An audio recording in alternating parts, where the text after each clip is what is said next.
بسم الله الرحمن الرحیم.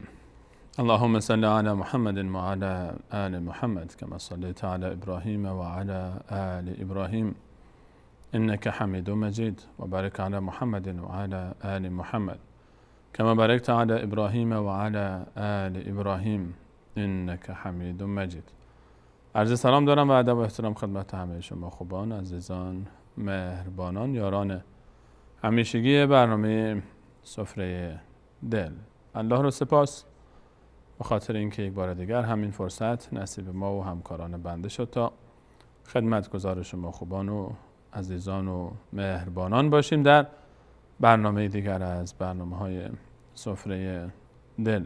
در این برنامه هم همچنان به همراه شما عزیزان و جناب دکتر نور محمد عمرای عزیز موضوع نیمه تمام برنامه گذشته رو ادامه خواهیم داد. قبل از داخل شدن به موضوع عرض ادب و سلام و احترام از طرف خودم و به نیابت از شما بینندگان عزیز خدمت جناب دکتر نور محمد عمرای عزیز. جناب دکتر خوش آمدید. بنده هم عرض سلام و ادب دارم خدمت شما سلیمانی عزیز و خدمت تک تک دوستان دست اندر کار شبکه جهانی وصال حق و عرض ادب و سلام بیکران خدمت همه بینندگان عزیز هر جای دنیا که هستید. موفق و پیروز و شادکام باشید و خیلی خوشحالم که باز فرصتی جناب استاد سلیمانی منت گذاشتن و این فرصت رو به من دادن تا در خدمت شما عزیزان باشیم و در حل مشکلات کانون خانواده با هم کلام بشیم و شاید بتونیم گریهی رو برای انسانی برای خانواده‌ای باز کنیم. در خدمت شما هستم استاد سلیمانی. خدمت از ما جناب دکتر. بینندگان عزیز حتما اگر برنامه گذشته رو همراه ما بوده باشید میدونید که ما در برنامه گذشته در موضوع مشکلات زناشویی و راه حل‌ها سخن گفتیم. غالبا در محیط خانواده این اتفاق میفته و انسان نیازمند به یک سری مهارت هاست، نیازمند به یک سری آگاهی هاست، نیازمند به یک سری تجارب است تا اینکه بتونه این مشکلات و راه حل های اونها رو با استیعابی کاملتر یاد بگیره و بتونه اون رو در زندگی خودش تطبیق بده. شما از کدوم گروه هستید؟ از اون عده‌ای که تازه ازدواج کردند و گلاویزند و درگیرن با مشکلاتی که در ابتدای زندگی گریبانگیر تازه دامادها و تازه عروسها میشه، یا نه چند مدتی گذشته و چند سالی است که زندگی مشترکتون رو دارید ادامه میدید؟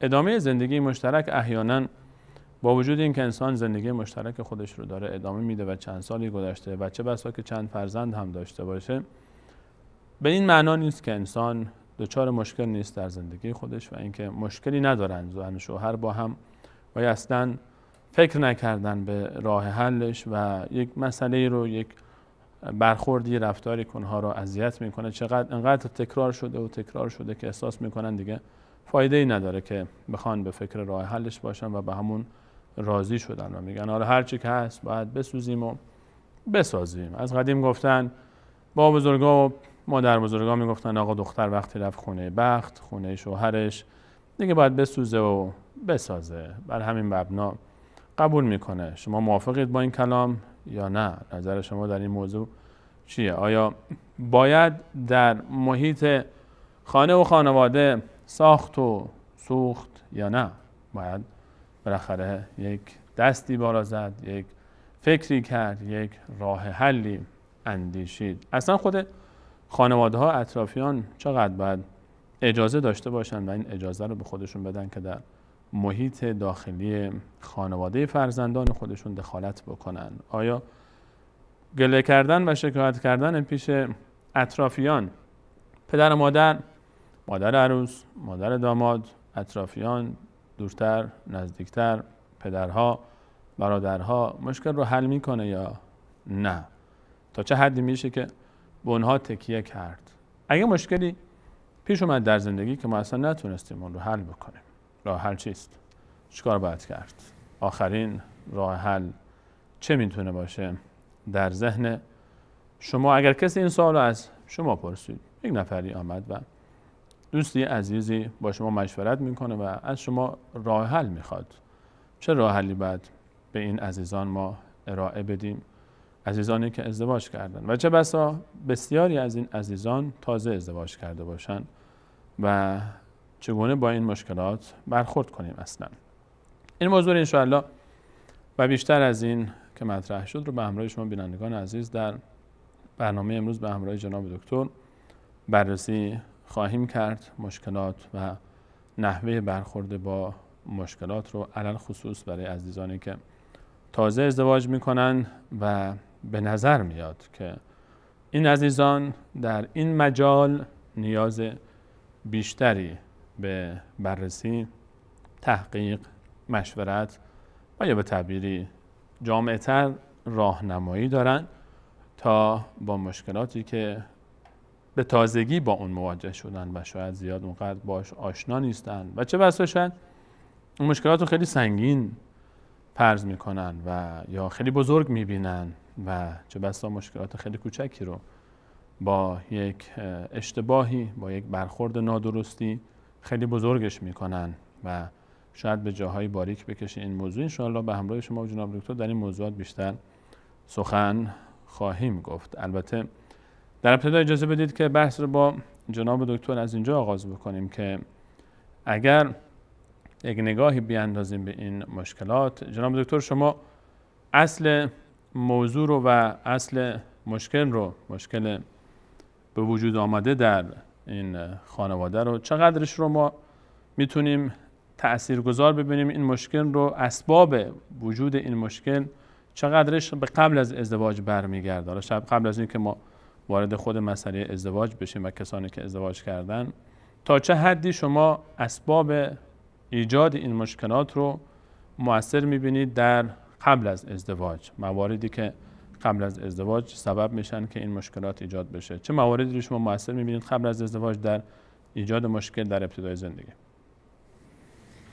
بسم الله الرحمن الرحیم. الحمد لله و الصلاة و السلام علی حبیبنا و مولانا رسول الله و علی آله و صحبه و من والا. اگر استاد سلیمانی عزیز اجازه بدید بنده یک گله‌ای داشته باشم از برخی از اساتید بزرگوار، از برخی از روانشناسان و جامعه شناسان. من امروز وقتی که به اصطلاح آماده می شدم برای برنامه امشب، یک حدودی چند 10-15 کتابی در اختیار داشتم، اینا رو ورق می زدم در مورد قضایای اجتماعی و مسائل اجتماعی. با یک واقعیت تلخی روبرو شدم که متاسفانه ما حتی در مدیریت فرهنگی جامعهمون مشکل داریم، حتی در شیوه درمان قضایای اجتماعی هم مشکل داریم. بسیاری از دوستانی که در این باب قلم زدند و از جمله روانشناسان و جامعه شناسان خوب مطرح جامعه هستند، هنوز انسان رو به اصطلاح به عنوان یک موجودی، گویا که به اصطلاح وقتی از انسان حرف میزنن انگار که از ماشین ژیان خودشون حرف میزنند یا از دوچرخه سواری پسر بچه‌شون حرف میزنند که به اصطلاح وقتی که پیچش رو اینطوری ببندی محکم میشه، قضیه رو اینطور بگیری. یعنی گویا که انسان یک مکانیزم به اصطلاح ساختار بشر هست که شما بیایید قضایا رو طوری حلاجی کنید که به اصطلاح با قضیه 2 تا 4 تا میشه قضیه رو حل کرد. بدور از شناخت ماهیت انسان، جانب فیزیکی انسان و ربط دادن اون با جانب روحی روانی انسان و با قلب انسان. انسان یک موجودی هست که قلب داره، یک خدا و آفریدگاری داره. انسان به هر حال قلب انسان در دست خداست، تقلبات قلب، روبرو شدن قلب به هر حال اینا همه یک جنبه معنوی انسان رو ازش در بسیاری از این کتاب ها من دیدم که متاسفانه غافلند. پس مشکلات ما میتونه انعکاسی از گناهان ما باشه در زندگی خودمون، از برخورد و رفتارهای زشت خودمون باشه با خودمون. ما در واقع وقتی که با دیگران مشکل یا احساس کدورت و مشکل میکنیم، خیلی وقتاست که این احساس کدورت و مشکل برمیگرده به دشمنی ما با خودمون. ما در واقع با خودمون مشکل داریم و این انعکاس پیدا میکنه در مسائل به اصطلاح روابطمون با دیگران. قضیه مشکلاتی که به اصطلاح در ابتدای زندگی به وجود میاد، بله همونطور که شما اشاره فرمودین، در بسیاری موارد برمیگرده به یک نوع باورها و غلط فهمی هایی که قبل از ازدواج ما داشتیم. مثلا دو تا به اصطلاح زوج عزیز چون که در قبل از ازدواج یک رابطه نادرستی داشتند که اون رو یک رابطه سالم تلقی می‌کردند، یک دوستی به اصطلاح خوب و عمیق تلقی می‌کردند، فکر می‌کردند که این دوستی همچنان بعد از ازدواج به اصطلاح همون روند خودش رو ادامه خواهد داشت. این به هیچ عنوان به اصطلاح ملاک نمیتونه باشه که دوستی های قبل از ازدواج ملاک این باشه که ازدواج به اصطلاح موفق خواهد شد. یا مثلا اشتباهاتی که در خود خانواده هاست، خانواده هایی که تلقی میکنن که خب بچه به یک مقداری به اصطلاح لاابالی است، یه مقداری مشکل داره، یک مقداری نمیدونم انحرافات اخلاقی داره، یک نوع اعتیاد داره، آقا بیا ازدواجش بدیم دیگه از شرش راحت بشیم، ازدواج که بکنه خود به خود خوب میشه. این نوع باورها به اصطلاح خیلی وقتا باعث میشه که انسان بعد از ازدواج با مشکلات روبرو بشه. یا مثلا طرف دختر رو دید یا دختر پسر رو دید، از عضلاتش خوشش اومد، از سینه پهنش خوشش اومد، نمیدونم از گوشای درازش خوشش اومد، یه چیزی خوشش به هر حال چششو گرفت، اما خودش هم میدونه که یک مشکلات عمیقی این داره. میگه که بله بعد ازدواج میکنیم، بعد از ازدواج من خودم درستش میکنم. پسرم این دختر این مشکلات رو داره، 1 2 3 4. میگه اصلا شما در فکر این مسائل نباشید، شما فقط قضیه ازدواج رو راه کنید، بعد اینا رو من خودم درستش میکنم. مسائلی که قبل از ازدواج در افراد به اصطلاح تاریخ داره برای خودش، این رو شما میخواهید با یک به اصطلاح سوت بزنید بعد از ازدواج درست کنید، این امکان پذیر نیست. یا تصوراتی که به اصطلاح برخی از جوانای ما به ذهنشون میرسه که آقا نباید پدر مادر اصلا در قضیه ازدواج من به اصطلاح دخالتی داشته باشن، اصلا به برادر بزرگتر، به دایی و عمو، اینا چیه که من کی رو میخوام ازدواج کنم؟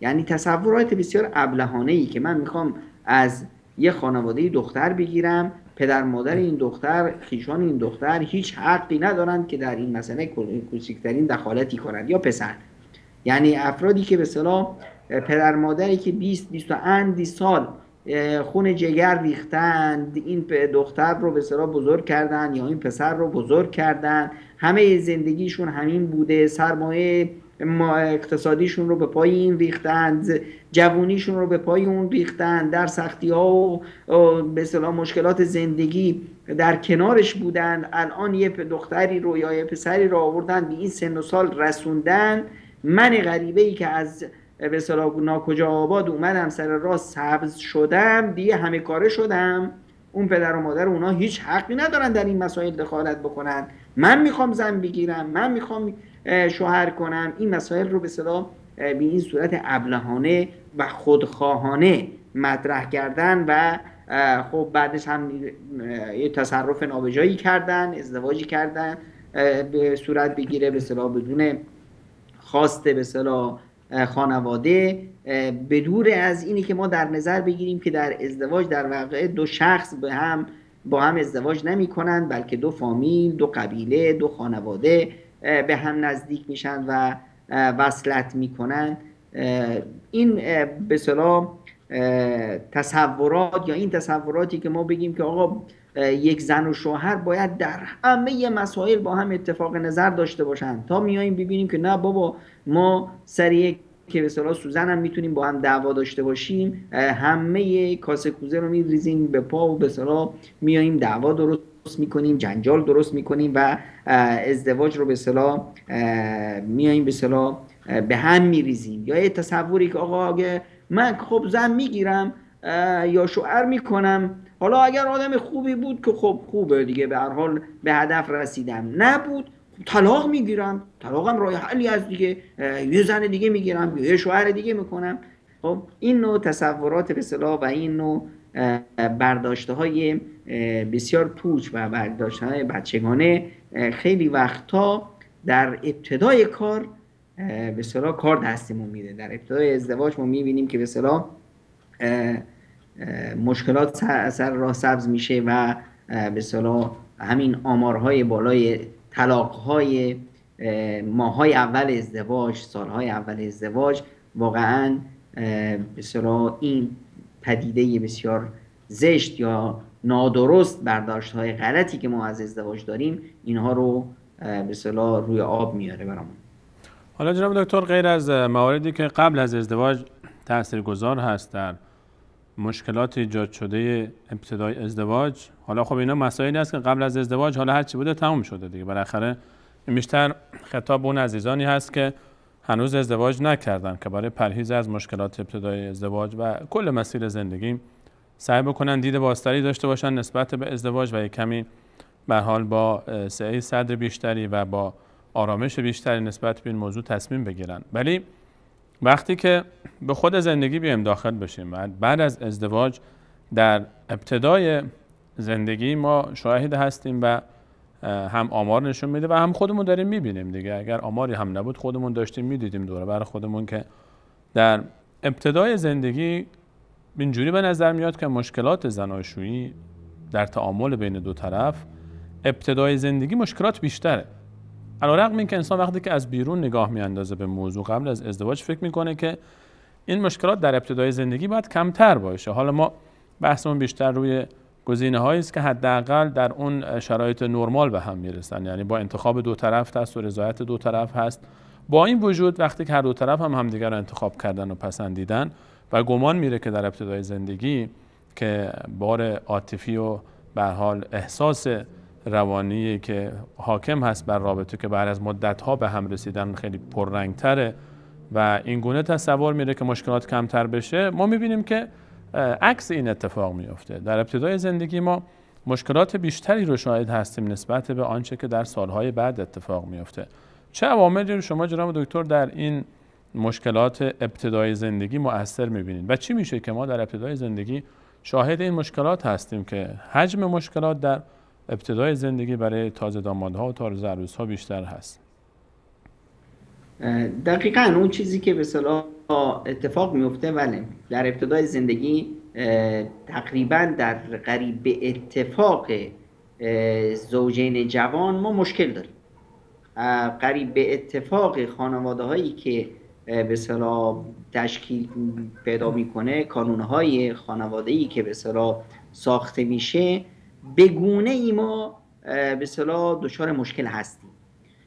خیلی کم اتفاق میفته که در ازواج جوان مشکل به وجود نیاد که اونا هم به اصطلاح یا محیط فرهنگی معینی یا یک سیستم خانوادگی معینی در حل مشکلاتی که به اصطلاح بروز میاد سهیم هست و الا در همه خانواده ها ما به گونه‌ای به اصطلاح مشکل داریم.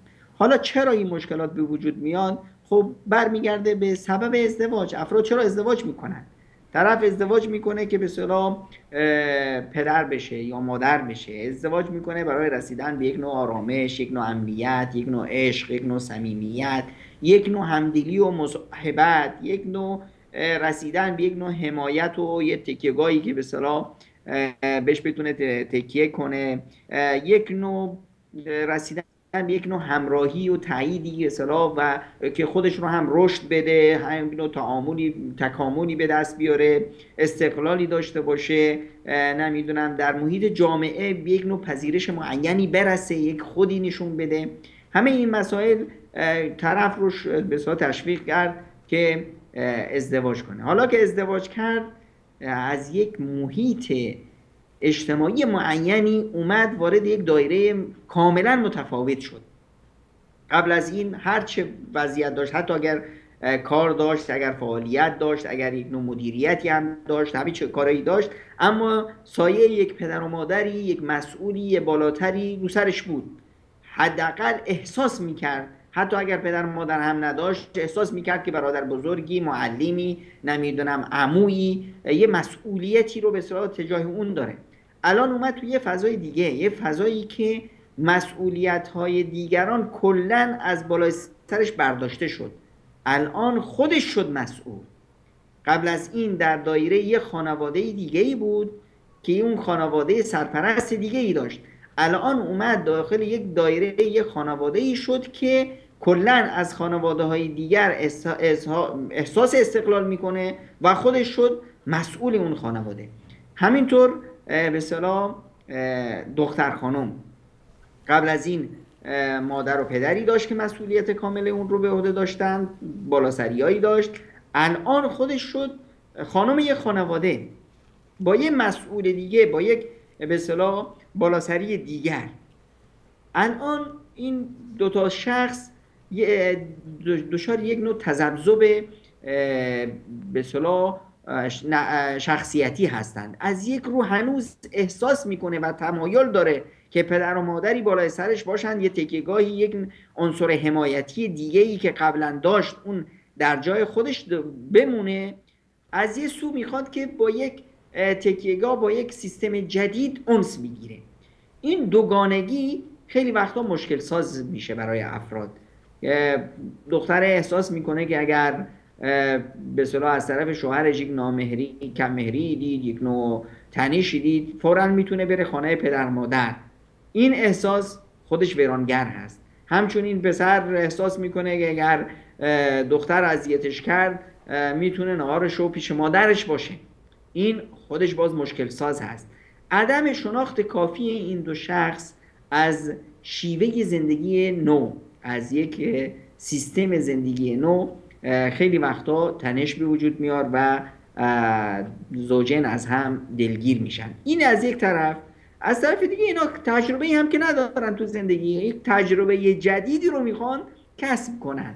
در این فضای تجربه به دست آوردن، خب منیت ها به وجود میاد. هر کسی میگه که به اصطلاح نباید بالای دست من دستی باشه، من به اصطلاح مردم، باید حرف من باشه دیگه، نذارم باید بذارم به اصطلاح گربه رو دم حجله بکشم. این نوع احساس و بار منفی دادن این نوع احساس از طرف اطرافیان، دوستایی که دارن که بله زن ذلیل شدی، فلان شدی، یکم این رو باز بخواد که نشون بده که نه آقا، من نه زن ذلیلم، نه حرف زن برام مهم هست، من حرف خودم هست، نه حرف خانواده از زنم، نه حرف پدر مادر، من برای خودم شخصیه. این رو به اصطلاح احساسات به اصطلاح هنوز طعم بچگانی که توش هست، اینها باعث میشه که خیلی وقتا یک نوع تنشی به وجود میاد، یک نوع بیمهری، یک نوع سردی عاطفه به وجود بیاد که خیلی وقتا چون که به هر حال نه تجربه‌ای دارن، نه به اصطلاح آمادگی برای این به اون صورت به اصطلاح فهم و درایت و فرهنگی دارن، این باعث میشه که به اصطلاح به زود از کوره در برن و حرف طلاق بزنن. یا خانواده ها هم خیلی وقتا این احساس رو خب به هر حال یادشون میره. این مشکلی که به اصطلاح ما انسان ها داریم که زود یک چیزا از یادمون میره. پدر مادری که یک خونه ای درست کردن، یه وضع زندگی معینی دارن، یادشون میره که این وضع زندگی فعلی اونها عرق جبین 40 سال زندگی است. 40 سال اینها به اصطلاح تیکه تیکه جمع کردن شده این خونه و این زندگی و این به اصطلاح رفاه اجتماعی معین. الان میخوان که در این خانواده‌ای که تشکل پیدا کرده، این خانواده نوپا، میخوان که از روز اول همون رفاه اجتماعی رو داشته باشه. دختر خانمی هم که در خانه پدر به اصطلاح در ناز و نعمتی بود که این ناز و نعمت به اصطلاح ثمره 40 سال عرق جبین ریختن هست. اون میخواد که این به اصطلاح شوهر در یه شبانه روز همین رفاه اجتماعی معین رو براش به اصطلاح دست و پاز کنه. یا دلسوزی های به اصطلاح بیمورد خانواده ها، یه نوع دلسوزی، یه نوع مثلا ایدئال زیستنی که برای بچه هاشون میخوان به وجود بیارن، یا مثلا پدر مادری که هنوز نمیخوان، دلهوره دارن که نکنه که بچهشون به اصطلاح بیفته و نمیدونم موفق نشه و فلان، و دلسوزی میکنن از اون احساس مسئولیتی که الان در شخصیت بچه داره بارور میشه از اون جلوگیری میکنن و بهش نشون میدن که هنوز به اصطلاح پناهگاهش هستن، هنوز به اصطلاح مواظبش هستن، این کارو بکن اون کارو نکن، اینطور با همسرت رفتار کن. از طرف مقابل باز ذوق و سلیقه مادر خانم و به اصطلاح خواهر خانوما و اطرافیان خانم که اینطور بگو اونطور نگو، این کار بکن اون کار نکن. خب اینا دو تا به اصطلاح دو تا ریموت مختلف دارن، یک دستگاه کنترل دست خانواده پدر مادر شوهر و یکی دست خانواده پدر مادر همسر. وقتی با دو تا به اصطلاح ریموت کنترل های مختلف اینا در حال حرکت میشن، خیلی وقتا به اصطلاح ذوق و سلیقه های اطرافیان دخالت میکنه و فضای این خانواده رو یه مقداری به هم میریزه. اینا از جمله به اصطلاح مواردی هست که در ابتدای زندگی مشکل ساز میشه و تازه این دو به اصطلاح جفتی که تا دیروز حرف از عشق و عاشقی بود و دو تا قناری با هم میخوندن، الان اومدن با یه واقعیت دیگه، با یک زندگی دیگه، با یک واقعیت هایی که اون عشق و عاشقی و اون به اصطلاح صدای چهچه بلبلای دیروز رو نداره. اینجاست که دیگه روابط سرد میشه و خیلی وقتا باز خروج جنگی میشه و کار به طلاق و دادگاه میکشه متاسفانه. خب جناب دکتر، مشکلات رو تا حدودی همه ما روی این موضوع اتفاق نظر داریم که مشکل هست و همونجوری که شما ریشه‌یابی فرمودید خب ریشه های مختلفی هم داره. حالا از یک طرفی داماد، حالا مرد خونه میخواد که مشکلات رو حل بکنه، اونم نمیخواد که مشکل امتداد پیدا بکنه و ادامه داشته باشه، و از اون طرف هم خب خانم خونه، عروس خانم هم خودش رو مسئول میدونه در برابر این خونه و به هر حال در فضای داخل خونه خودش رو چه بسا که مدیر خونه هم بدونه، چون فضای داخلی مال اون هست، این وزیر داخله است و به هر حال آقا وزیر خارجه است. الان در تعامل این دو نفر خیلی وقتها کسی که مشکل ساز میشه نیتش خیره، الان چه حالا داماد چه عروس چه مرد چه زن به دنبال حل مشکله، اما میاد به جای اینکه ابرو رو درست کنه میزنه چشم کور میکنه.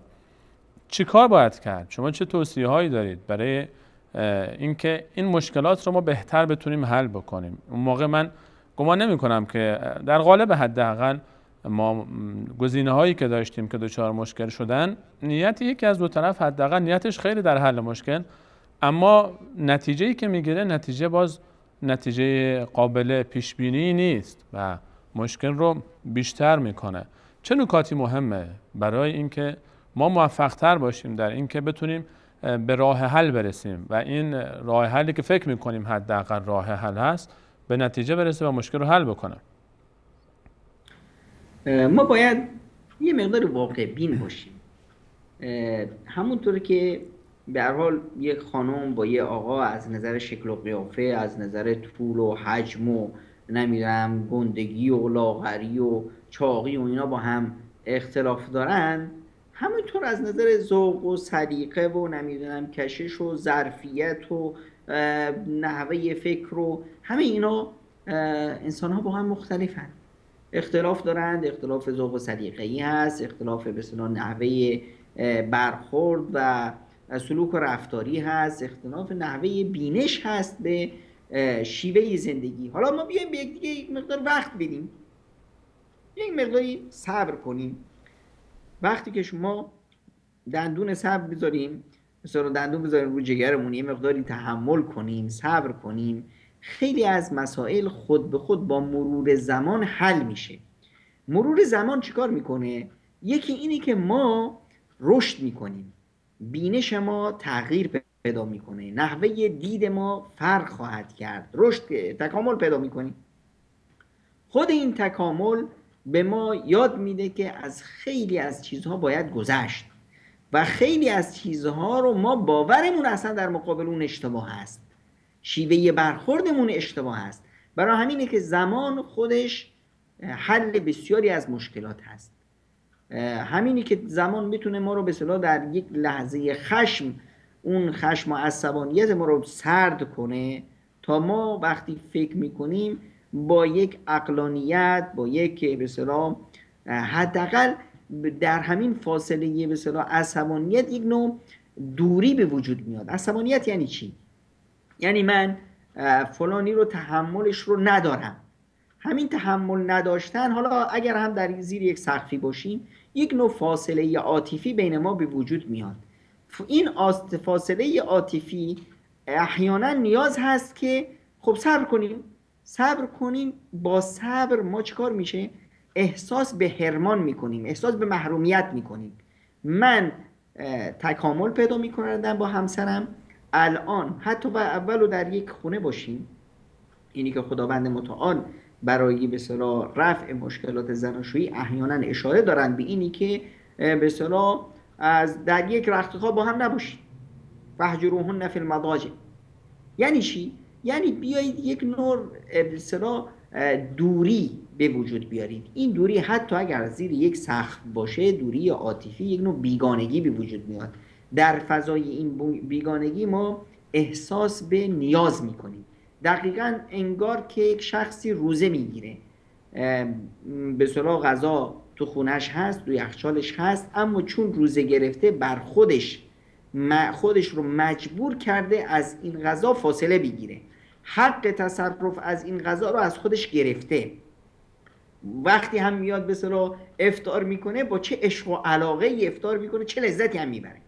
دقیقاً همین حالت در به اصطلاح روابط زناشویی هست که وقتی طرف میاد یک به اصطلاح دوری عاطفی رو خودش تحمیل میکنه، بر خودش به وجود میاد به خاطر اختلافات، یا مثلا به خاطر به اصطلاح گوشمالی دادن به همسرش، این رو به وجود میاره. بعد از مدتی این رابطه به اصطلاح چون که قطع شد، یک نوع احساس به نیاز به وجود اومد. بعد از این رابطه دوباره به یک صلحی به اصطلاح، اما یک صلح لذت بخشی که به اصطلاح پیامدش خیلی خوب هست. خیلی از تصورات، خیلی از عصبانیت ها، خیلی از چیزایی که تو ذهن بود، همه اینها رو طرف به خاطر رفع نیاز خودش میندازه دور و همه مشکلات به صورت حل شد. به همین سادگی خیلی از مشکلاتی که خیلی عمیق بود و فکر میکردن که اصلا راه حلی براش وجود نداره، به صورت به سادگی حل شد و قضیه رفع شد. یکی اینی که یه مورد رو باید مد نظر داشته باشن عزیزان، که مشکلات زناشویی مشکلات شماست، مشکلات خانوادگی نیست، مشکلات فامیلی نیست، مشکلات دوستان و اطرافیان و پدر و مادر و اینا نیست. پس ما بیاییم این مشکلات رو خودمون حل کنیم. برای حل این مشکلات ما نیاز هست که این قضایای تفاوت جنسیتی رو درک کنیم که مرد غیر از زن هست، زن غیر از مرد هست، شیوه برخورد زن غیر از شیوه برخورد مرد هست.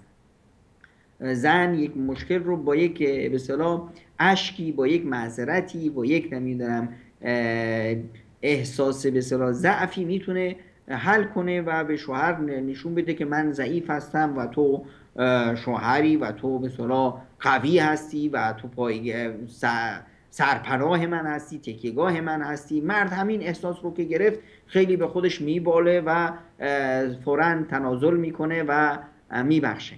اما مثلا در نقطه مقابل ما این رو انتظارش از مرد نیست که مرد بیاد به اصطلاح جلوی زنش اشک بریزه و بگه که غلط کردم و اشتباه کردم، من ببخشید منو.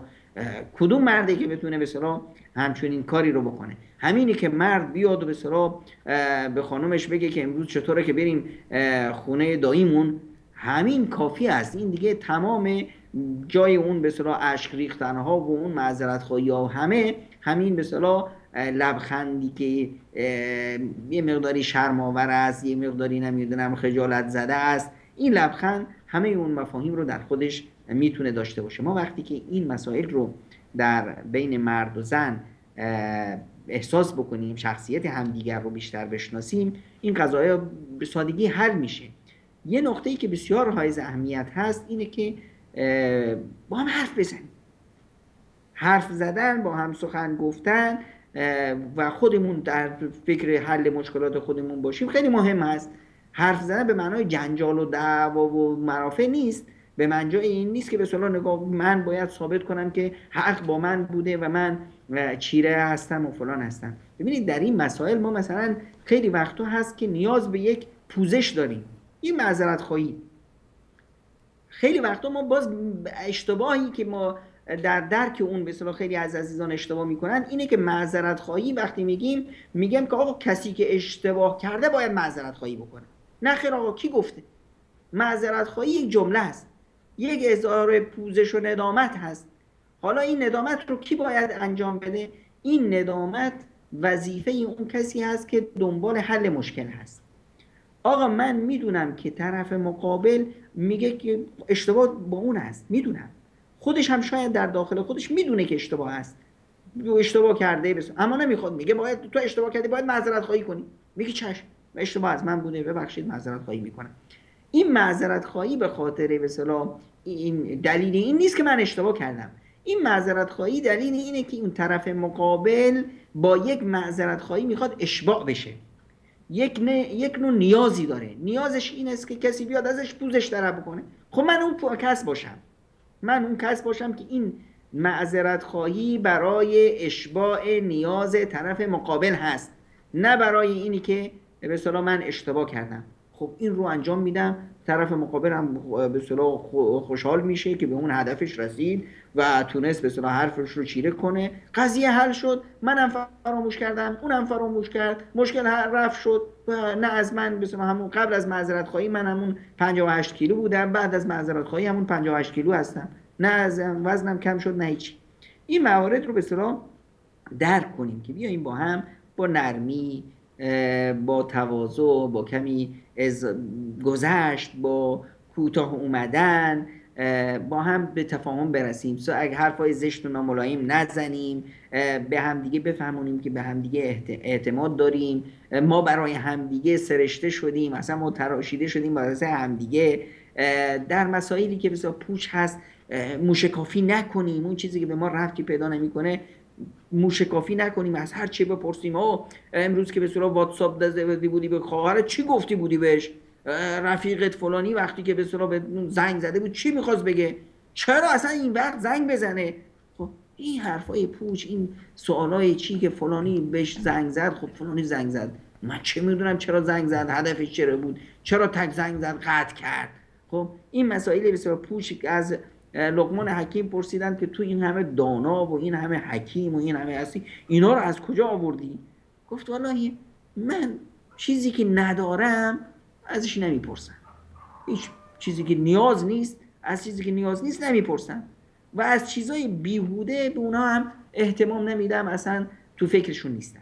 این نوع برخورد باعث میشه که به اصطلاح ما یه مقداری بتونیم خودمون مسائل خودمون رو حل کنیم، یک دیگه هم بفهمونیم، به همسرمون بفهمونیم که به اصطلاح ما برای هم دیگه تراشیده شدیم و مشتاقش هستیم، عشق داریم به هم دیگه رو دوست داریم، در مسائل زندگی با هم مشوره کنیم، با هم بشینیم، یه مقداری به اصطلاح البته این رو هم مد نظر داشته باشیم چون ما دو تا هستیم. اگه به اصطلاح آقایی مثلا دو تا سه تا خانم داره و یکی به اصطلاح مجلس شورایی رو تشکیل داده، حالا بیایم با هم مشوره بکنیم و به رأی اکثریت عمل کنیم، خب این در هر جا مهیا نیست. اما وقتی که ما دو تا هستیم، خب دیگه هر دو تا نمیشیم دو تا من بشیم. خب اینجاست که باید دیگه مشوره بکنیم، اما در این حال مسئولیت تصمیم نهایی دیگه باشه با مرد خانواده که به هر حال سکان این کشتی دست اون هست. خب به این صورت مسائل رو حل کنیم، یه مقداری در عصبانیت زبان خودمون رو نگه داریم، از بدزبانی و حرفای زشت دوری کنیم و در این حال مسائل خانوادگی رو به اصطلاح نقل مجلس های دیگران نکنیم، بریم پیش این و اون به اصطلاح شکایت کنیم، پیش مادر و پیش پدر و پیش خویشا و دوست عزیز، یا لجاجت نکنیم در یک دندگی که باید حرف من باشه. به اصطلاح اینطور که به اصطلاح نمیشه، ما باید یکیمون حداقل کوتاه بیاد تا این مسائل حل بشه. در مسائل زناشویی میگن که بین زن و مرد باید یک تار مویی باشه که این تار مو رو اگه زن کشید باید مرد این رو شلش کنه تا کنده نشه، اما وقتی مرد کشید زن باید در مقابل گذشت کنه و اون تار رو شلش کنه تا کنده نشه. در این حال از معلم بازی و اینا هم بسیار پرهیز کنیم در خانواده. این کارو بکن، این کارو نکن، 100 بار بهت گفتم این کارو بکن، چرا حرف گوش نمی‌کنی، 100 بار.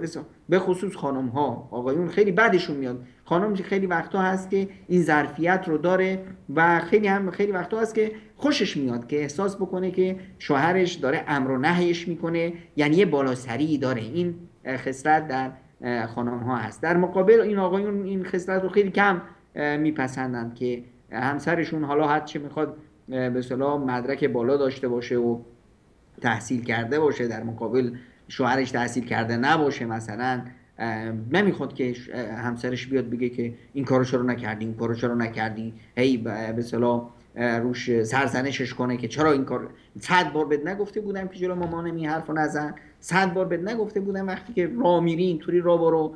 خب این چیزا رو به اصطلاح امر و نهی رو اینجورا نمیپسندند. یا عیب جویی کردن ازشون که همه کارات اینطوریه، همه روزگارات اینطوریه، 100 بار بهت تذکر دادن فلان. این عیب جویی به اصطلاح نه، در برعکس، مگه نه که تعبیر قرآن، تصویر قرآنی از زن و مرد چه بود؟ ما قبلا این رو با هم گرفتیم که هن لباس لکم و انتم لباس لهم. همسراتون برای شما پوششند و شما برای پوششند. یعنی چی؟ لباسند، یعنی اینی که عیب شما رو نگه می‌دارن. لباس عیب انسان رو بروز نمیده، بلکه لباس میاد انسان رو زیباتر، نمایانتر میکنه در بین مردم، خوبیاش رو میگه، به اصطلاح ژستش رو با کلاس نشون میده. اگه همین لباس مثلا نباشه یا بیاد عیبای داخلیشو بگه، دیگه چی برای شخص میمونه؟ عیبو به اصطلاح شخصیتش خورد میشه، احساس میکنه که به اصطلاح اعتماد از بین رفته. همسرش به جای اینی که اون رو به اصطلاح رشد بده، در بین مردم شخصیت بده، داره شخصیتش رو خورد میکنه. و یه موردی که بسیار حائز اهمیت هست، احترام متبادل هست، به خصوص در فضای خانواده و در بین دوستان. وقتی که شما به همسرت احترام میگذارید، همه مجبور میشن به شما احترام بگذارن، به خانواده شما احترام بگذارن. اما وقتی که شما در بین خانواده، در بین به اصطلاح دوستان یکدیگر رو خرد میکنید، عیب‌های همدیگر رو میگیرید، ایرادهایتون رو بیان میکنید، مسائلی که نباید دو کسای دیگه ربط نداره اونا رو بروز میدید، خب این باعث میشه که خب دیگه وقتی که شما لگام رو رها کردید، دیگران هم به خودشون حق میدن که یک به اصطلاح پارازیتی بپرونند، یک مسئله به اصطلاح در بین شما یک مشکلی جدیدی رو به اصطلاح به وجود بیارن. همه این مسائل به اصطلاح قضایای زناشویی با نوعی از مدارا، با نرمی، با خوبی حل میشه. یادمون باشه همه به اصطلاح زن و مردم مثل هم نمیشن. یکی میشه فرعون، انسان بسیار کج خلق، انسان بسیار مغرور، انسان بسیار کجندیش، و یکی میشه همسر ایشون که با تمام این بدیهایی که در فرعون بود با اون سازگاری داشت و میخواست که به اصطلاح فضای زندگی، فضای آرام و همون معانی که در زندگی ما آرزوش رو داریم از مهر و مودت در اون حاکم باشه. خیلی ممنون جناب دکتر. حضرت علیه السلام فرمود که بهترین شما کسی است که با همسر خود بهتر باشد و من از همه شما با همسرانم بهتر هستم. احترام به همسر، قدر دانستن همسر، احترام به خود است. همونجوری که قرآن کریم فرمود و جناب دکتر اشاره کردن، زن و مرد لباس تن همند و انسان با لباس خود چگونه تعامل داره و چگونه برخورد میکنه. با لباس باید خیلی لطیف و خیلی مهربان و خیلی نرم برخورد کرد، چون اگر این لباس مصیبتی براش ایجاد شد، اتفاقی براش افتاد، اون موقع مستقیما خود انسان عورتش نمایان میشه و بیشتر از هر کس دیگری خود صاحب لباسه که ضرر میبینه و ضربه میبینه. میان برنامه میبینیم، برمیگردیم همچنان در خدمت شما عزیزان خواهیم بود با ادامه موضوع راه حل های مشکلات زناشویی.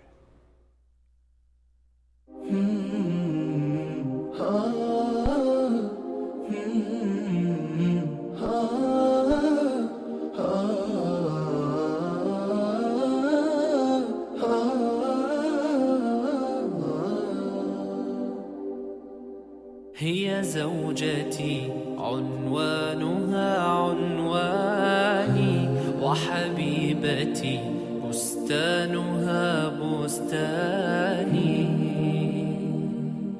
ورفيقة العمر الذي أيامه في بيتها أزكى من الريحان.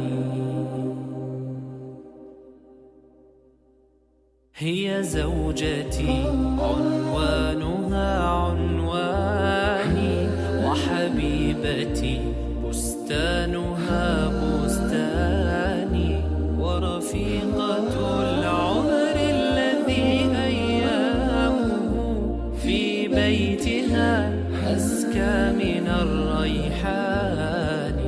هي أم أبنائي وروضة مهجتي، وشريكتي في الفرح والأحزان. هي من إذا مل الفؤاد رأيتها زهرا جديدا يانع الألوان. وإذا اشتكيت من الصعاب وجدتها سهلا مريحا لين الأركان. وإذا أتيت من الظهيرة متعبا كانت كأنفاس النسيم الحاني.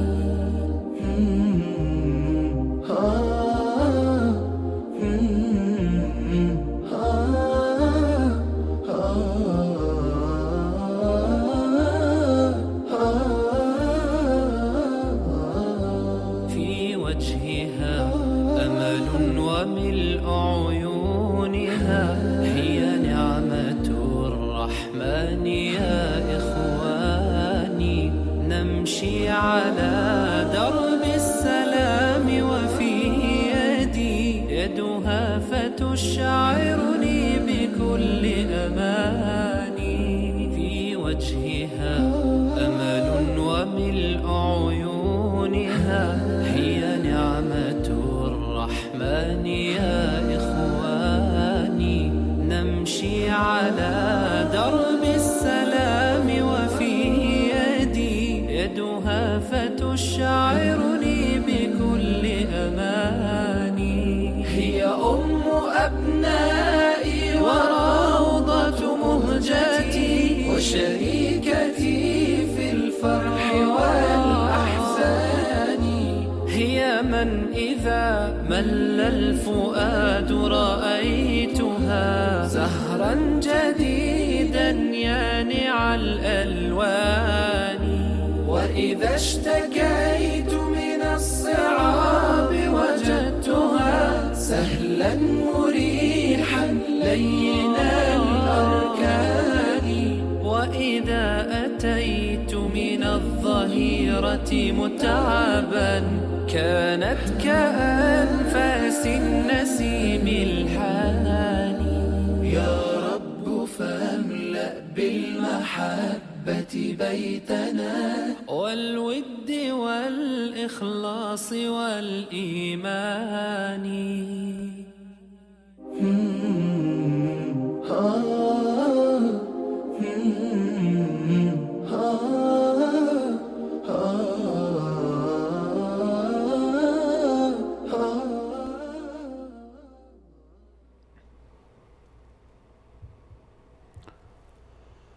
بعد سلام مجدد خدمت همه شما خوبان و عزیزان، همچنان با شما هستیم با بررسی ادامه موضوع مشکلات زناشویی و راه و حل‌های اون. جناب دکتر قبل از میان برنامه به موارد مهمی اشاره کردن که بسیاری از عزیزانی که تازه ازدواج میکنن حتما با این چیزها مواجه شدن، دست و پنجه نرم کردن، خواست و عامم نمیشناسه، همه اقشار جامعه رو در بر میگیره. به هر حال چه کسانی که فکر میکردن که خودشون هرگز دچار مشکل نمیشن، حالا حتی در بهترین موارد هم این مشکلات، حالا نمیگیم که به اون حد زیاد هست، اما هست در بهترین انتخاب‌ها، در بهترین فضاهای موجود، در بین بهترین اشخاص با بالاترین صفات کمالی، باز هم احتمال وجود این مشکلات هست. اینکه بگیم اصلا مشکلی به وجود نمیاد در هیچ فضایی، آیا زندگی بوده که اصلا مشکلی نداشته از ابتدا تا انتها، شاید تصور به جایی نباشه این تصور، چرا که به وجود میاد در هر حالت تفاوت‌های فرهنگی، تفاوت‌های جنسی، تفاوت‌های سنی، تفاوت‌های قومی، تفاوت‌های اعتقادی، به هر حال اینها همه سبب میشه که دو نفری که با هم هستن حتی تفاوت دیدگاه قبل ازدواج و شروع زندگی مجدد، خیلی از آن دیدگاه‌ها و برداشت‌هایی رو که ما قبل از ازدواج داریم، بعد از ازدواج با دید دیگری به اون موضوع نگاه می‌کنیم و هر چقدر که مسیر میگذره جلوتر شاید این نظر و دیدگاه ما تغییرش بیشتر و بیشتر هم باشه. مشکلات پیش میاد، اما نحوه تعامل ما با این مشکلات خیلی مهمتره و در این میان نقش مرد خانه خیلی پررنگتره. چون بخوایم نخوایم، حالا شاید بعضی از خواهران، علی خصوص اونایی که ازدواج نکردن، از این تعبیر بنده یک مقداری همچین بهشون بر بخوره که مرد خونه مدیر خونه است، اما اونایی که ازدواج کردن بهتر این موضوع رو متوجه میشن. نه به این معنایی که مدیر خونه که همه کاری خونه باشه و امر و نهی بکنه و فقط خانم به عنوان خدمتکار در فضای خونه باشه و هرچی آقا گفت همونه و به هر حال اون بشه آقا و سردار، این بشه برده و غلام. این تفکرات خیلی پیچ و پا افتاده‌ایه که نیازی به مطرح کردن نیست و بعید میدونم که کسی همچین برداشتی داشته باشه از مدیریت در فضای خانه. به هر حال در هر فضایی، در هر فضایی که انسان بخواد در اون فضا به یک موفقیتی برسه، یک نفری مجموعی وقتی کنار هم هستن و روی دو نفر در اماکنی، در فضاهایی، در موقعیت‌هایی، یک نفری باید باشه که حرف آخر رو بزنه و غالبا این گونه است که مردها این مدیریت رو دارن. به همین خاطر تأثیر مرد در حل مشکلات زناشویی و اینکه نقش مرد و عکس العمل مرد در چنین مواردی بسیار پررنگتره. چه بسا که مردها به راحتی میتونن خیلی از مشکلات رو جلوش رو بگیرن و چه بسا مردها هستن که بسیار از مشکلات رو خودشون دارن بزرگ میکنن و دارن این آتش رو شعله ورتر میکنن و چه بسا بسیار از این مشکلات رو مقصر اصلی مرده که اجازه نمیده تا این مشکل حل بشه. و تأثیر مرد در ایجاد مشکل و همچنین حل مشکل خیلی پررنگتره. هر دو طرفش رو منصفانه بخوایم قضاوت کنیم باید بگیم. حالا یک مرد چطور میتونه وظیفه خودش رو بهتر اجرا بکنه در حل مشکلات زناشویی؟ کمی در تفاصیل بیشتر داخل بشیم تا نمونه های عملی تری رو با هم ببینیم. این سوال رو از جناب دکتر میپرسیم. جناب دکتر عرض سلام مجدد، مرد چگونه میتونه واقعا یه مرد باشه در حل مشکلات خونه خودش؟ بنده هم عرض سلام مجدد دارم خدمت شما و بینندگان عزیز. در حقیقت مرد سکان این کشتی در دست مرد هست و خداوند متعال در تعبیر بسیار زیبای قرآنی مرد رو قوام معرفی کرد. الرجال و قوامون علی النساء. قیمومیت مرد بر زن در واقع ما قبل از این هم یک تشبیهی دادیم، گمانم بهترین تشبیه همین باشه که مرد رو، مدیریت مرد رو به چراغ راهنما تشبیه دادیم که ما نمیاییم از چراغ راهنما دلخور بشیم که آقا چرا به ما میگی که وایسا، صبر کن، برو، تو کی هستی، من اصلا حرف تو قبول ندارم. خب قبول نداری، چراغ قرمز بود زدی رفتی به اصطلاح زدی خودتو نفله کردی. خب قضیه همچنین حالتی هست. قضیه مدیریت یک کانونی هست که میخوایم که به سلامتی به سر منزل سعادت برسه. در این میان خب مرد این وظیفه به عهده‌اش گذاشته شد و این امکانات رو هم بشه خداوند متعال ارزانی داشته. اگر شما در هر خانواده‌ای نگاه کنید، اگر ببینیم همین که به اصطلاح حکمت دین که قضیه طلاق و جدایی یک ازدواج رو و مهارش رو در دست مرد گذاشته، اگر در دست زن می بود بسیاری از خانه ها رو می دیدی که خانمه روزی 10 بار 20 بار شوهرش رو طلاق میداد. به هر حال از طبیعت زن چنین هست که واکنشش بسیار سریعتر هست و مرد بسیار بیشتر میتونه صبر داشته باشه، تحمل داشته باشه، به هر حال دور نگریش بیشتر باشه.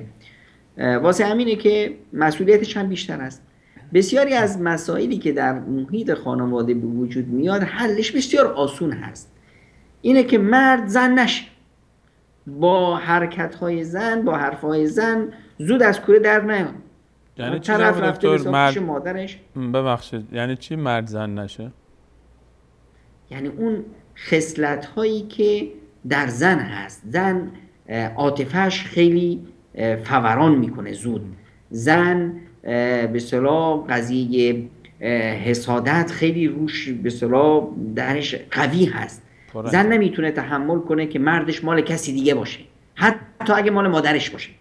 همینی که به اصطلاح شوهر خونه دیر اومد، ها کجا بودی؟ رفته بودم یه سری به مامانم بزنم. بابا تو از این پیرزنه هیچ سیر نمیشی؟ 30 سال تو آغوش مادرت بودی، سیر نشدی، حالا 2 روز تو آغوش من. خب این میتونه مرد رو از کوره در بیاره. ها به تو چه؟ تو زبان رو دراز کردی رو مادر من حرف؟ نه خیر. اینو میتونست راه حلش چی بود؟ یه لبخند، انگار نه انگار که من شنیدم، انگار نه انگار که حرفی شد. یا همین مسئله رو به اصطلاح به شوخی گرفتن. یه جایی به اصطلاح یک مسائلی مثل این چنینی رو باید شوخی تلقی کرد، یا یه لبخند زد و سکوت کرد، قضیه حل شد. ما در این مورد نمونه هایی داریم. مثلا در زندگی خود پیامبر اکرم صلی الله علیه وسلم، پیامبر خدا صلی الله علیه وسلم میان خونه همسرشون عایشه صدیقه ام المؤمنین که در قلب پیامبر چقدر عزیزن. عایشه خب پیامبر رو به همین اندازه هم دوست داره. میپرسند که یا رسول الله کجا بودید؟ فرمودند که پیش ام سلمه بودم. پیش ام سلمه؟ بابا کشتی ما رو با همین ام سلمه. تو از این ام سلمه هیچ سیر نمیشی؟ خب میشد که پیامبر خدا صلی الله علیه وسلم دعواری راه بندازه؟ نه، یه لبخند، تموم شد رفت قضیه. چی؟ انگار که چیزی نشد. یه بار دیگه مثلا همچین موردی رسول خدا از ام المؤمنین عایشه میفرمایند که من به رسول خدا صلی الله علیه وسلم گفتم که یا رسول الله بیایید واقعیت رو بگین دیگه. همین که مثلا یه جای یک چراگاهی باشه که تو اون چراگاه هیچ کسی به اصطلاح نرفته، اون چراگاه رو نچرونده. یه چراگاهی دیگه هست که قبل از شما کسایی رفتن اونجا به اصطلاح مواشیشون رو بردن اونجا رو چروندن. شما وقتی بخوایی کجا میخوای بری؟ گفتن خب اون چراگاهی که هیچی نرفته بکر است. گفت دیگه لبخندی زد گفت که خب تنها همسر بکر شما که منم دیگه، چرا جای همسرای دیگه تون میرید؟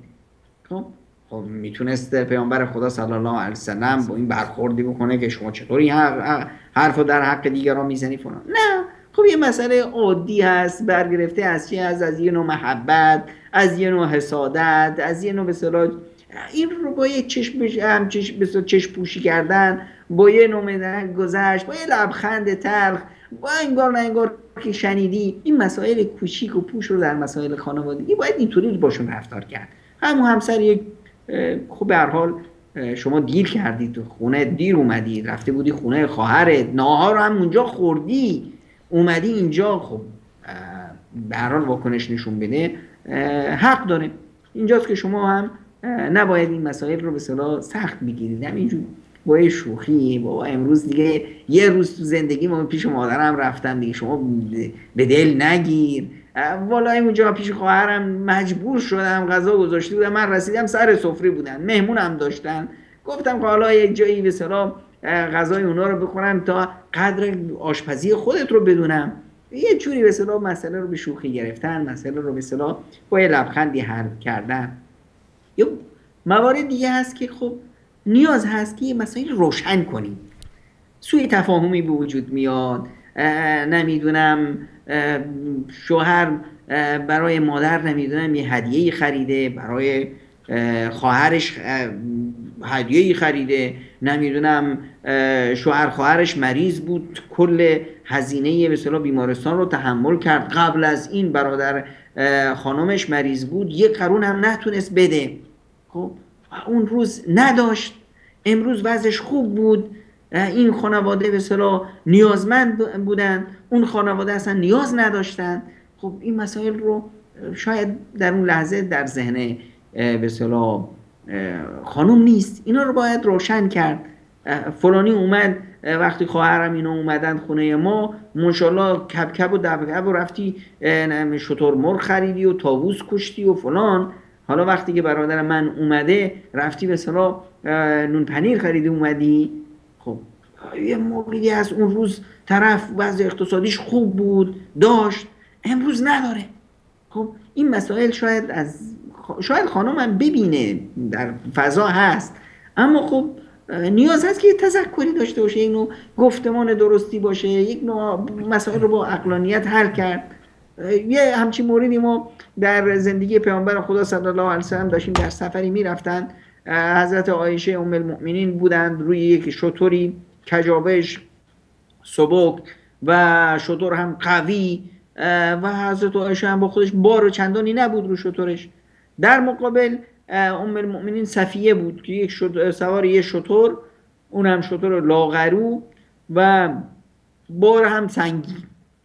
پیامبر خدا صلی الله علیه و سلم در مسیر احساس کردن که این حرکت کاروان سست هست، نگاه کردن بله یکی از اسبابش این هست، دستور دادن که خب شما این کار بکنید، این شتری که ام المؤمنین عایشه هست این شتر قوی هست، این بار کم رو از اونجا بردارید بذارید روی شتر ام المؤمنین صفیه، این باری که روی شتر ام المؤمنین صفیه هست این رو بذارید روی شتر ام المؤمنین عایشه.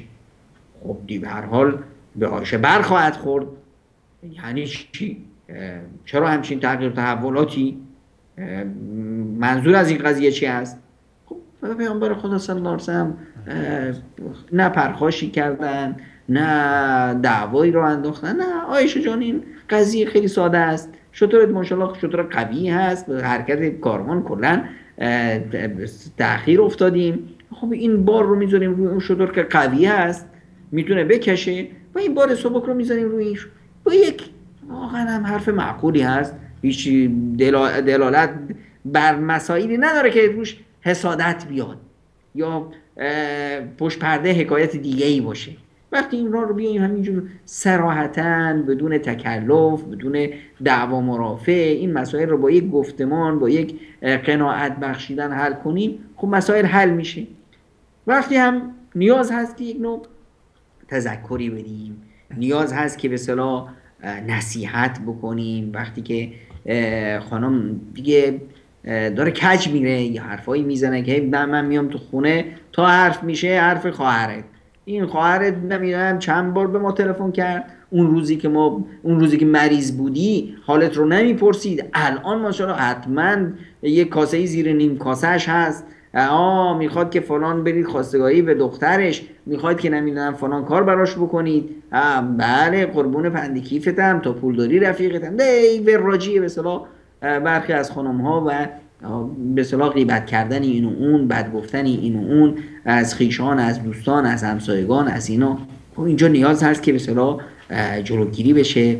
خانم این بده، این به اصطلاح نصیحتش کنیم که این غیبت هست، غیبت گناه بزرگی هست، ما بدی دیگران رو میگیم، دیگران بدی ما رو میگن.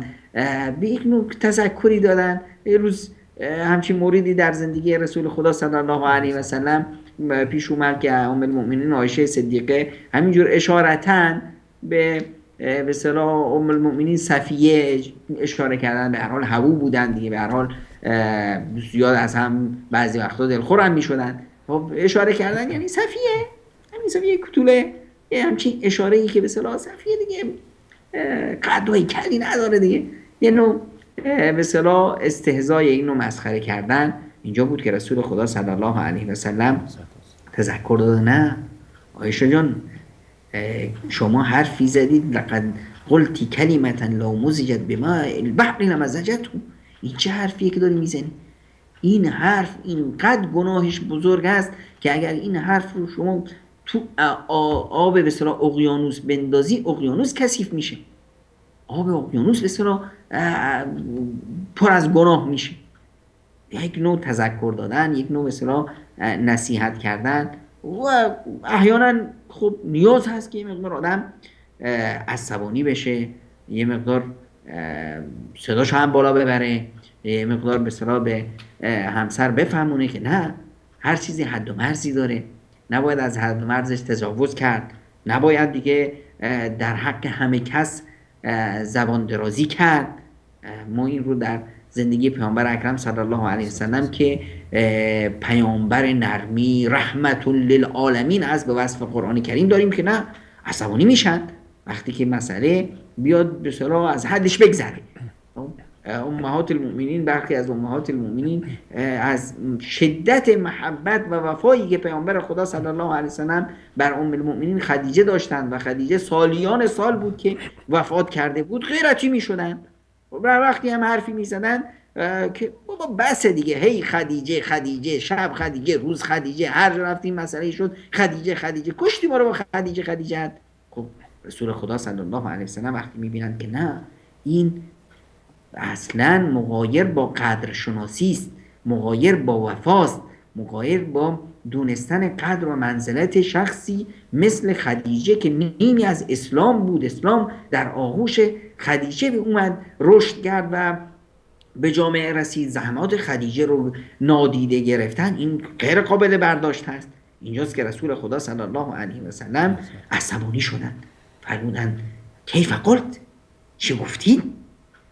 خدیجه وقتی که همه دنیا به من میگفتن تو دروغگویی، خدیجه بود که به من ایمان آورد. وقتی که من اسلام نیاز داشت، این خدیجه بود که با مالش اومد در راه خدا همه جانفشانیار کرد. این خدیجه بود که خداوند متعال از خدیجه به من بچه داد. از کدوم یکی از شما برای من بچه آوردید؟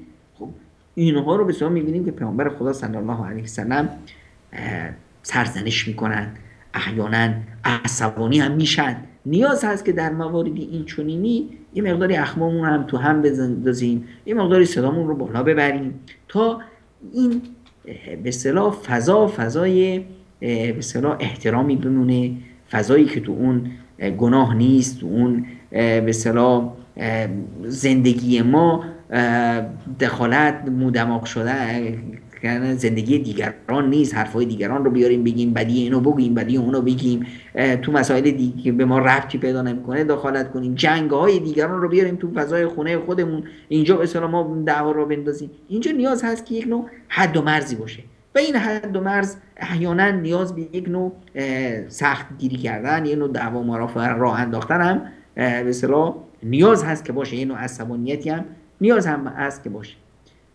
در همین محیط بعضی موارد هست که نیاز هست که ما صبر کنیم. طرف اومد، کسی اومد، شیطونی، یک نمیدونم آدم فضولی، یه پارازیتی انداخت، یه تهمتی به همسر ما زد، یک نمیدونم بدی گفت، یه حرفی زد. اینجا نیاز هست که ما فوراً حرفی اونو نگیریم. شمایی که با هم در زیر یه سقف زندگی میکنید، با هم عشق و علاقه داشتید، زندگی به هر حال هر یکی از شما نیمی از دیگری است، تکامل شما با هم دیگر هست.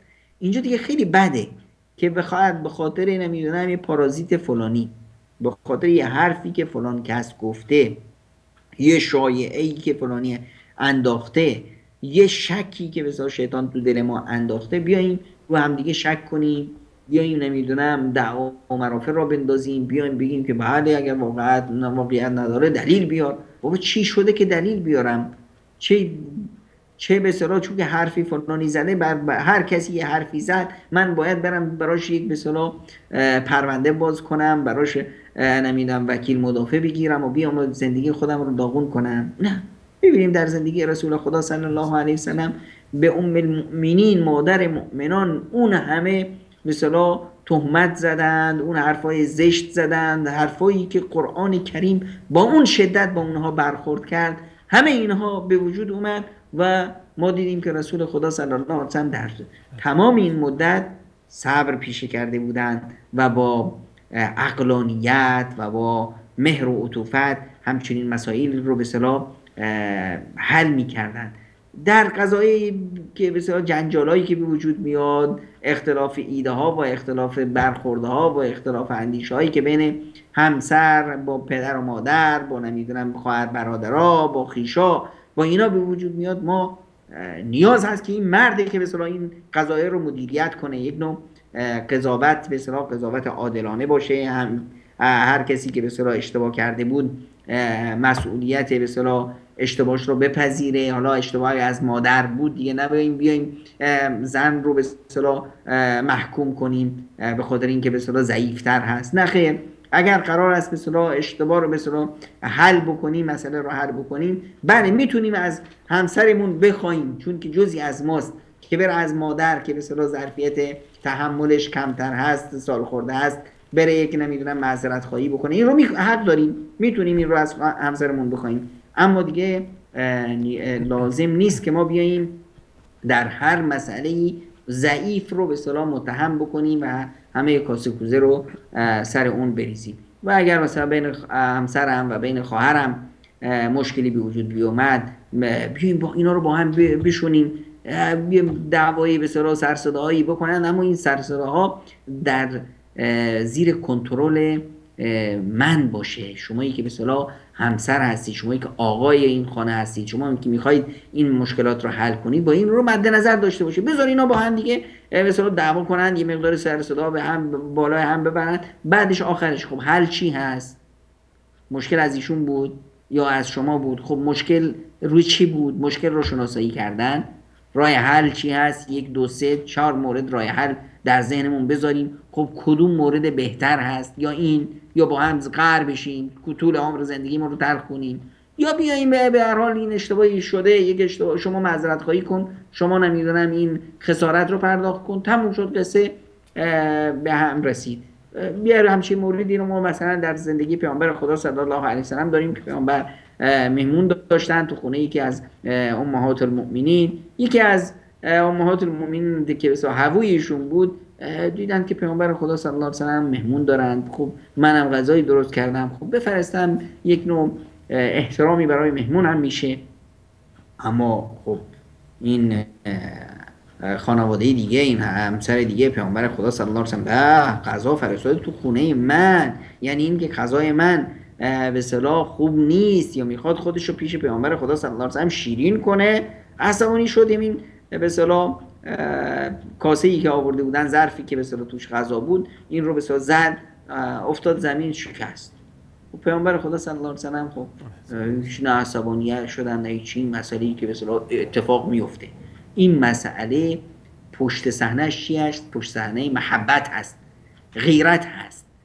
خب این کسی که من رو دوست داره به خاطر دوستیش با من یک اشتباهی میکنه، حالا من بیام سرشو بشکنم یا بیام این به اصطلاح قضیه رو همین چی به اصطلاح نادیده میگیرم؟ پیامبر خدا صلی الله علیه و سلم لبخندی زد و فرمودند که مادرتون غیرتی شده. خب غذا رو جمع کردیم، بفرمایید میل بکنید، اما یه خسارتی شده، ظرف بنده خدا شکسته. خب شما ظرف ایشون رو شکستید، ظرف خودت رو بیایید به ایشون بدی. یک نوع مسئله به همین سادگی، اما با یک نوع عدالت، با یک نوع به اسم مهر و محبت، قضایا به سادگی حل میشه. نباید ما مشکلات خانوادگی رو بسیار بسیار بزرگشون کنیم و باعث میشیم که به اصطلاح زندگیمون تلخ میشه. حالا جناب دکتر در موضوع دخالت اطرافیان صحبت کردید. ما مشاهده میکنیم که خیلی از مشکلاتی که در کانون خانواده ها ایجاد میشه یک جورایی ربط پیدا میکنه به فضای خارج از خانواده. احیانا چه بسا که زن و شوهر با هم مشکل دارن به خاطر اینکه یکی از بستگان خانم مشکل داره با شوهر، یا برعکسش یکی از بستگان شوهر مشکل داره با خانم، و یا دخالت های این و اون هست، یا خود همسران به هر حال یک خبری رو از داخل بردن بیرون. حالا ولو اینکه نیتش نیت خیر بود، یک قصد به هر حال اصلاح داشته همسر و فکر میکرده که خودشون به نتیجه نرسیدن و این خبر رو پخش کردن. تا چه حدی ما میتونیم که اصلا، یعنی زن و شوهر تا چه حدی مناسب هست که بیان و مشکلات خودشون رو به بیرون از فضای خانه منتقل بکنن؟ به نیت به هر حال حل کردن هست دیگه طبیعتاً. و چه حدی باز اطرافیان این اجازه رو دارن که حالا خبر شدن یک جایی مشکلی هست تو خونه فرزندشون، یک مشکلی ایجاد شده بین به هر حال همسرا با همدیگه در فضای این خانه، و تا چه حدی الان اینا اجازه دارن دخالت بکنن؟ آیا این حق دخالت رو اصلا دارند و تا چه حدی میتونن دخالت بکنن؟ چه موقعی باید دخالت بکنن؟ در این موارد چی کار باید کرد؟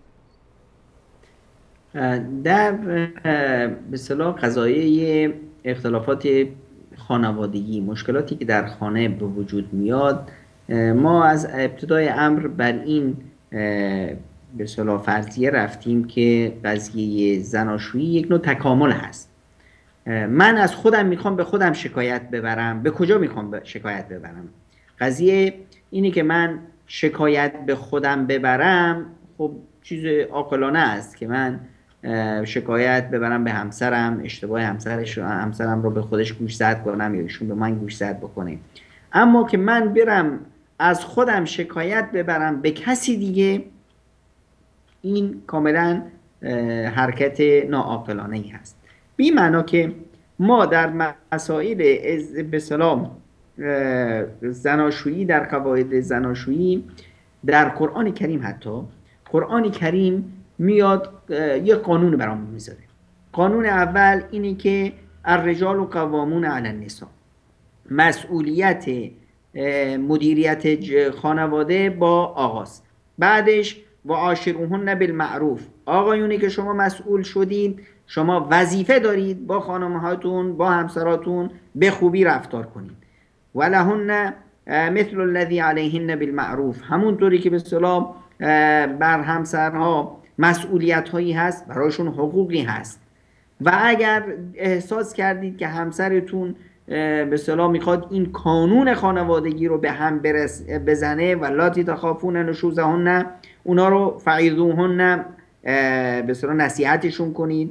و اگر نصیحت کارساز نشد، و هجروهن فی المضاجع، از اونها به اصطلاح هم بستری باشون نکنید، یک نوع به اصطلاح ابتعاد عاطفی به وجود بیارید، یک نوع ترس از طلاق که همون به اصطلاح طلاق عاطفی رو به اصطلاح ساختگی رو به وجود بیارید. و اگر باز هم دیدید که نه کله شقی میکنن، واضربوهن، اونها رو یک گوشمالی بدید که این گوشمالی خودش هدفش حفظ این قانون مقدس خانواده است.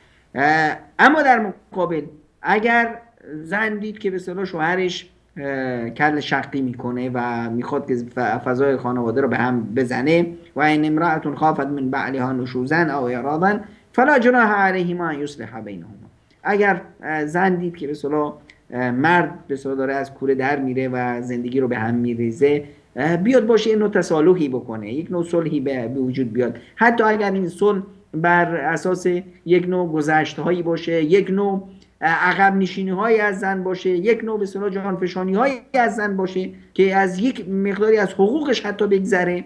خب این مثلا تا اینجا ما اصلا حرفی از عنصر خارجی نداریم که برید به پدرتون بگید، به مادرتون بگید، به این و اون بگید که بیایید در کار ما دخالت کنید که ما مثلا میخوایم دعوا کنیم. اینجا نه داوری هست نه هیچی، داور خودتونید، مشکل پیش شماست، باید خودتون این مشکل رو به اصطلاح به گونه‌ای حل کنید. اما یک وقتی هست که دیگه کلا قضیه داره از دست خارج میشه. و این خفتم شقاق بینهم، اگر ترسیدید که اینا از هم جدا بشن، اینجاست که دیگه فبعثوا حکما من اهله و حکما من اهلها، که دنبال به اصطلاح اهرم‌های اجتماعی اطراف باشید که بیان در این مسئله دخالت کنند.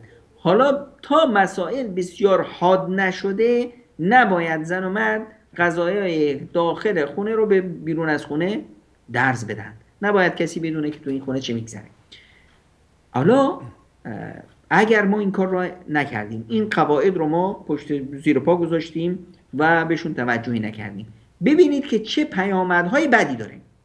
وقتی که یک خانمی با شوهرش دعواش میشه، روی مسئله‌ای با هم به اصطلاح اختلاف پیدا میکنند، اختلاف همیشه در ذهن خانم چند برابر میشه. یعنی این قدرت در خانم ها هست که خود به خود یک به اصطلاح مکانیزم داخلی دارن که یک کلاغ رو 40 کلاغش کنن، یک مسئله بسیار کوچیک رو بزرگش کنن، یه نمیدونم اشتباه بسیار بعد یک موردی از شوهرشون به اصطلاح همه زندگی 20 سال این شوهر در خدمت این خانم بود، هیچ وقت نشد که به اصطلاح حرفش رو به زمین بندازه. حالا امروز نشد، امروز به اصطلاح خانم گفته بود که باید بریم خونه مامان، ایشون گفتن که نه.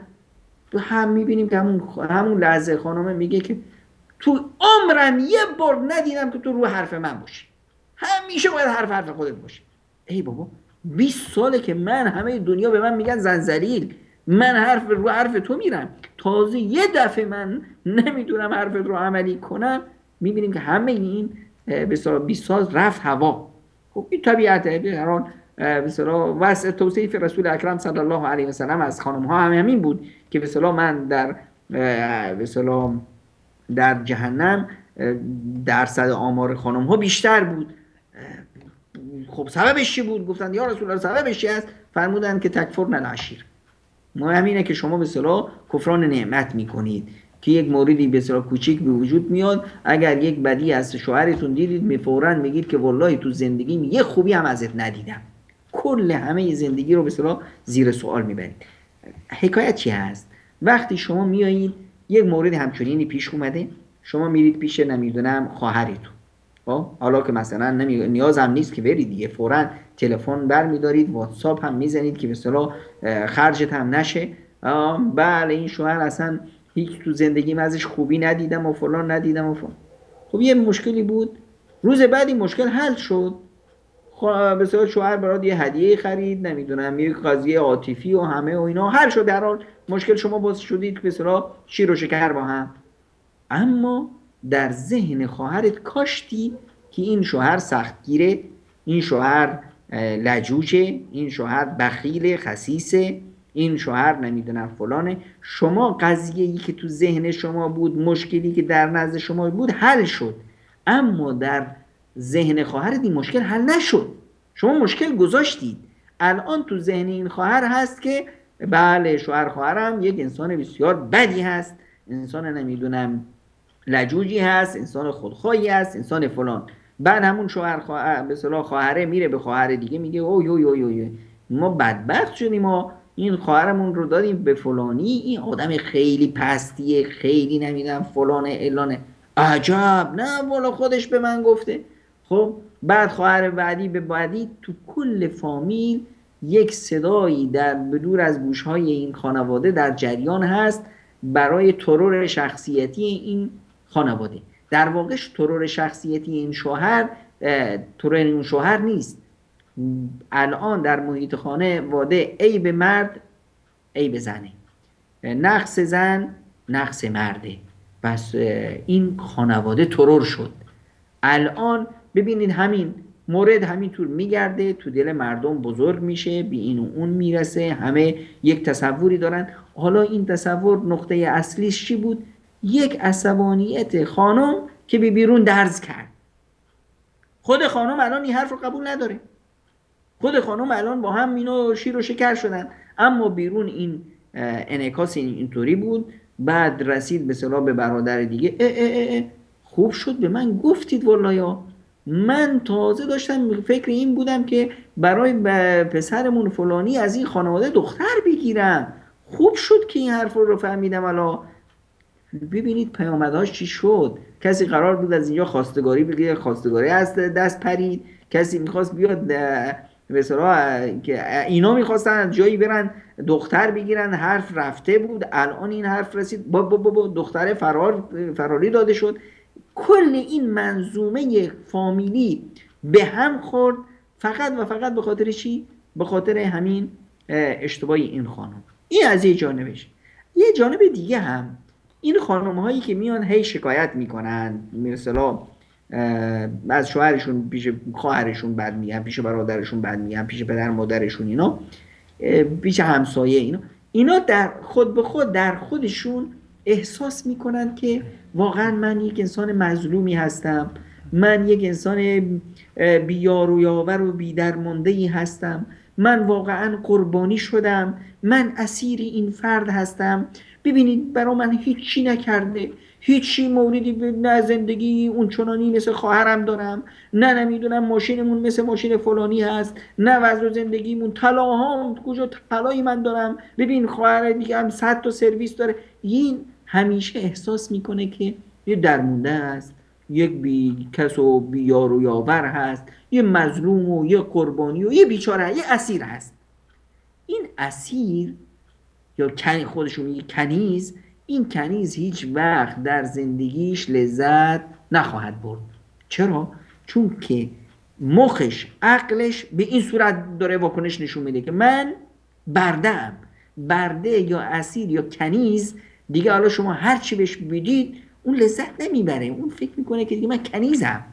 نه این خانم از به اصطلاح فرصت تأمین نیازهایی که به اصطلاح در ملاقات با شوهرش داره از اون لذت میبره، نه از محیط خانوادگیش لذت میبره، نه از به اصطلاح زیبایی و فضای وجود فرزند در خانه، از چهچه به اصطلاح بچه‌ها که روی کوره هم دیگه میپرند، نه از اینا لذت میبره که هر خانومی هر چی به اصطلاح در همه جای دنیا خانوما اصلا لذت میبری که همچین خانوادی همچین خانه‌ای رو بشینی به اصطلاح توش داخل بشی. وقتی داخل یه خونه میشی صدای گریه بچه از این ور میاد، صدای نمیدونم 2 تا بچه که به کوله هم میپرند از اون ور میاد، چه احساس میکنی که تو این خانه زندگی هست، تو این خانه شادی هست، این خانه مهر و محبت هست.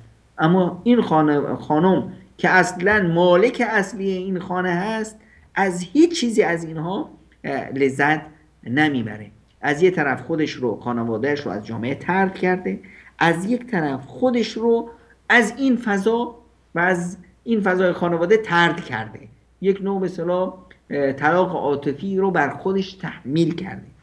این از یک و پیامدهای به اصطلاح بدتر هم از این داره که خب همیشه هم عصبانی است، همیشه دلخوره، همیشه با همه دعوا داره، عصبانیتش هم روی بچه‌هاش خالی میکنه، در و دیوار از دستش امان ندارن. خب این به اصطلاح برخی از پیامدهای بدی هست که به اصطلاح شکایت بردن نزد دیگران به اصطلاح در خانواده این مسائل رو به وجود میاره.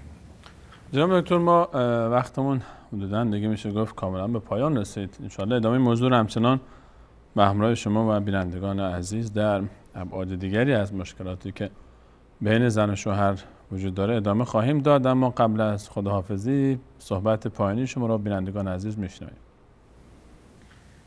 بنده در این لحظات پایانی برنامه اولا از همه شما عزیزانی که ما رو همراهی کردید کمال سپاس رو دارم و تمنا دارم هم شما و هم دیگرانی که به اصطلاح با ما نیستند و شما حکایت ما رو به اونا میرسونید روی این نقطه تأکید کنیم که حریم کانون خانوادگی یک حریم مقدسی هست. این رو باید حفظ کنیم و اگر در فضایی قرار گرفتیم که چند تا خانم و آقا نشستن بدی زناشون یا بدی شوهراشون رو میگن، به هر حال این فضا آدم رو تحریک میکنه که منم یه چیزی بپرونم.